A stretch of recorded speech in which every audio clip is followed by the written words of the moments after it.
wanasema president anataka kuuza mali ya Kenya na nini. Mimi nataka niambie watu, na hata sasa tukumbuke, at one time hii benki inaitwa Kenya Commercial Bank was 100% government of Kenya. It was basically a parastatal. Pole pole hisa zikauzwa hata through the stock exchange na kwengine. Kenya Commercial Bank, the government reduced his shareholding to about 30%.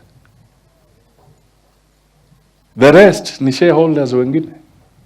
And today, Kenya Commercial Bank is the biggest bank in East and Central Africa. There you are. Privatization. That is how you bring capital. So what the president is seeking and is putting across is, how do we raise capital other than taxing Kenyans all the time? What are the other ways we can raise capital ili tujenge taifa letu? Na haya yote akisema, there is a law, there is a privatization act imepitishwa na parliament. So even parliament recognizes the word privatization. And it is in our statutes. It is not illegal.